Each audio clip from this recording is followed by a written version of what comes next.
আস্তানাকে মারছে তোদের আপনাদের কেন মনে হয় আমি ভাইরাল হব? আমার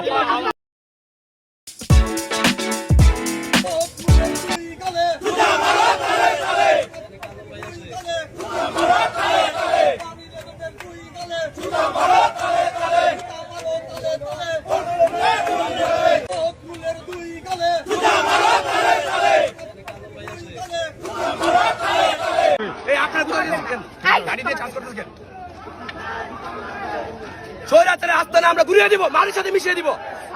এই আস্তানাকে মারের সাথে তোদের আপনাদের কেন মনে হয় আমি ভাইরাল হব? আমার আপনাদের মনে হয়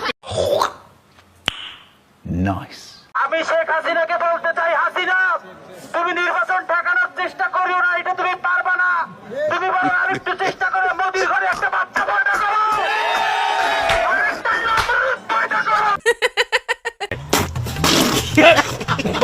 আমি যখন কথাগুলো বলেছি পুকি হিসেবে বলিনি। এরকম একটা মেয়ে যদি আমার ব্যাটার বউ হতো। রুকো যারা, সবার করো। আমি চুষবো আঙুল বসে বসে। জামাতের একটা বট বাহিনী আছে, হ্যাঁ, এই জেসিরা আপনার কি করে সারাদিন ওদের কাজই হলো গালাগালি দেওয়া। এখন যখন জামাত এবং বিএনপি আলাদা হয়ে গেছে, আমি যে কথাই বলি জামাতের বিপক্ষে যায়, এবং 50,000 সিম শুধু আপনার এই বট বাহিনীরা ব্যবহার করে এবং 6 কোটি টাকা মাসে তাদের পিছনে খরচ হয়। তো এই যে 6 কোটি টাকা খরচ হয়, 50,000 সিম ব্যবহার করে, এরা যদি গালি দেওয়া শুরু করে, তাদের কাজই তো সারাদিন একজন দেওয়া মানে সমানে পড়তেই থাকবে গালি, সিলের মতো। আপনি খালি সিল দিয়ে যাবে। আচ্ছা, এর কোনো আত্মীয় স্বজন নাই? নিয়ে আপনারা একটু পাবনা নিয়ে ভর্তি করে দেন।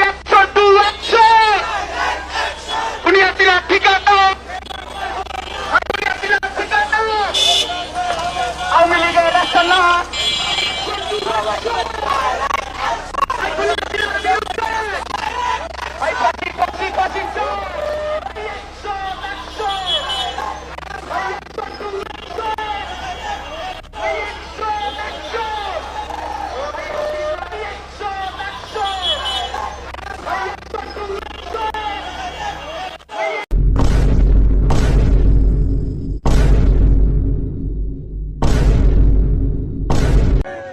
আজকের মতো আপনাদের রিকোয়েস্ট করে অনুরোধ করছি, এই যে অবশিষ্ট আছে এটা কয়েকদিন পরের জন্য আমরা তুলে রাখি।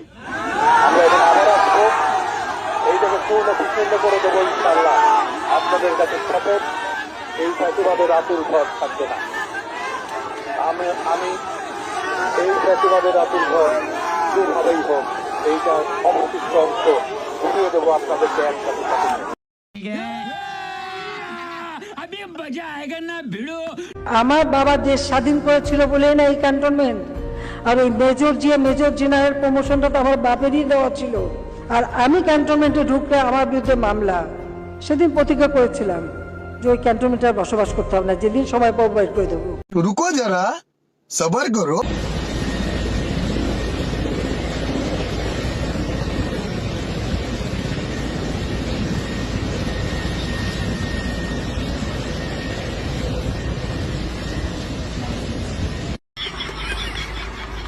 ট্রাইব্যুনাল যে রায় দিয়েছে সে রায়টাকে মেনে নিয়ে আমার বক্তব্য হলো এই যে এই রায়টা ভিন্নভাবে হইলেও হইতে পারত, হয়নি, যেটা আমার বিপক্ষে গিয়েছে।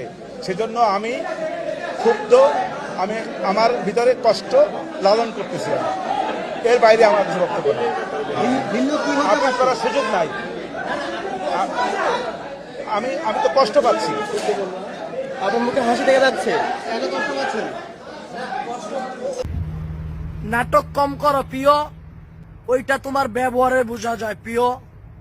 প্রথমত আইজিপি মামুনের যেই শাস্তি দিয়েছে 2 বছর 3 বছর বা 5 বছর জেল, আমি ঘৃণা ভরে প্রত্যাখ্যান করছি।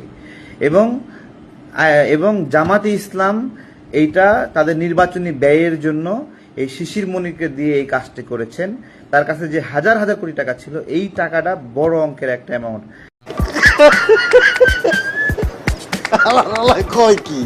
এখন তাদের নতুন নেতৃত্ব আনতে চায় সজীব ওয়াজেদ জয় আমেরিকায় বসে, আর নিজে দিল্লিতে আছে না নাই তাও তো জানি না। এখন কোন অবস্থায় আছে, চিতে আছে, কবরে আছে, নাকি ট্রমায় আছে, নাকি নাই, একটু ক্লিয়ার করা উচিত। আমার ধারণা সে ভালো অবস্থায় নাই। বলো কি, তুমি সত্যি বলছো? হ্যাঁ, শেখ হাসিনা বলেছেন আই ডোন্ট কেয়ার, আমরা বলতে চাই উই ডোন্ট কেয়ার।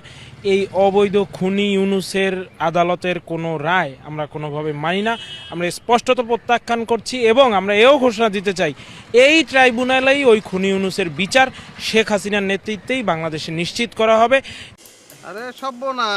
এবং শেখ হাসিনা খুব দ্রুতই বাংলাদেশে ফিরবেন এবং এই ইউনূস সহ তার যারা দোসর রয়েছে, তার যারা গং রয়েছে, এই অবৈধ ট্রাইব্যুনাল নাটকের যারা মঞ্চায়ন করেছেন তাদেরকে অবশ্যই বিচারের সম্মুখীন হতে হবে এবং দেশকে যারা ধ্বংস করেছেন, আজকেও যারা বুলডোজার দিয়ে ধানমন্ডি 32কে গুঁড়িয়ে দেওয়ার চেষ্টা করছেন তাদেরকে স্পষ্টভাবে বলতে চাই আপনাদের নাম নিশানাও বাংলাদেশ থেকে গুঁড়িয়ে দেওয়া হবে। বাংলার জনগণ আপনাদের নাম নিশানা ওই বাংলার মাটি থেকে। একটা অবৈধ কর্তৃপক্ষের, অবৈধ আইনের, অবৈধ বিচারকের মাধ্যমে একটা অবৈধ রায় দেওয়া হয়েছে এবং বাংলাদেশের জনগণ এটি কোনো অবস্থাতেই মানবে না। এটি ন্যায় বিচার, মানবাধিকার কিংবা গণতান্ত্রিক মূল্যবোধ সব কিছুরই আসলে পরিপন্থী এবং বাংলাদেশের জনগণ এই দখলদার অবৈধ কর্তৃপক্ষকে সম্পূর্ণ হটিয়ে ক্ষান্ত হবে না। ইউনূসের বিরুদ্ধে বাংলাদেশের সমস্ত রাজনৈতিক দল, সাধারণ মানুষ, গণতন্ত্রকামী মানুষ, স্বাধীনতাকামী মানুষ আজকে ঐক্যবদ্ধ হয়ে এদের বিদায়ের জন্য যে সংগ্রাম করা প্রয়োজন সেই সংগ্রামের জন্য ঐক্যবদ্ধ হচ্ছে। অল আউট মুভমেন্টের মধ্য দিয়ে যাচ্ছে। ইউনূস আউট হওয়া না পর্যন্ত বাংলাদেশে অল আউট মুভমেন্ট আসলে চলতেই থাকবে।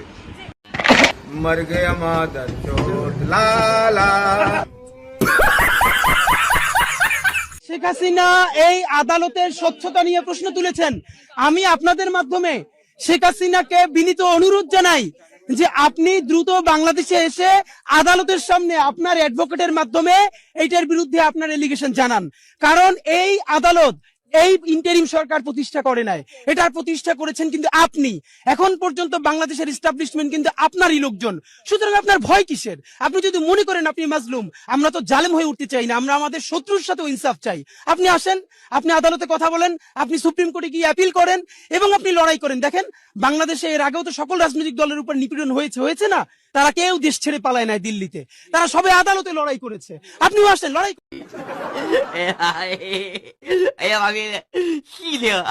বিএনপি 237টা সিটের নমিনেশন দিছে, বাকিগুলো তার জোট সঙ্গীদের দিবি বিল্লাবি আর কি।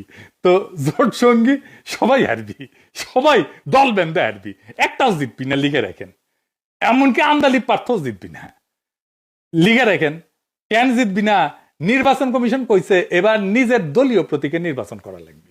তো আন্দালি পার্থ জিন্দেগিতে তার নিজের মার্কা নির্বাচন করেছে, করে নাই। তার মার্কা কি জানেন? গরুর গাড়ি মার্কা। কে চিনে তার মার্কা? এই মার্কা দাঁড়াইলে কে ভোট দিবে? তো মনোনয়ন বঞ্চিত প্রার্থী আছে, সে পুরা দলকে আন্দালি প্রার্থীর পরাজয়ের পিছে লাগাবে। কারণ তার তো প্রমাণ করতে হবে যে আন্দালিবকে মনোনয়ন দেওয়া ঠিক হয় নাই। আন্দালিবকে না হারাইলে তো তার এটা প্রমাণ করা যাবে না। তার পুরা ভোট যাবে আন্দালিবকে যে হারাইতে পারবে তার বাক্সে। তো ধানের শিশি যদি না পায় এই জোট সঙ্গীরা, কেউ জিতবে না। জামাত কিন্তু কখনো নিজের মার্কা ছাড়া ভোট করে নাই, জোট করলেও। দেখেন মতিউর রহমান নিজামীর পোস্টার দেখেন, দাড়িপাল্লা নিয়ে ভোট করছে সবাই, জামাতের সব ক্যান্ডিডেট। তার মানে 63টা সিট মায়ের ভোগে চলে গেছে অলরেডি। এসব কি বলছেন? আমি আইনের দৃষ্টিতে এবং মুক্তিযোদ্ধার দৃষ্টিতে বলছি, প্রথমত মুক্তিযোদ্ধার দৃষ্টিতে, দ্বিতীয়ত আইনের দৃষ্টিতে মনে করি এটা সঠিক না। আর সঠিক না হলে যে বিচার যে ট্রাইব্যুনালটাই সঠিক না, সেই ট্রাইব্যুনাল যত বিচারই করুক একদিন না একদিন এটা প্রশ্ন উত্থাপিত হবে, কেন সঠিক না।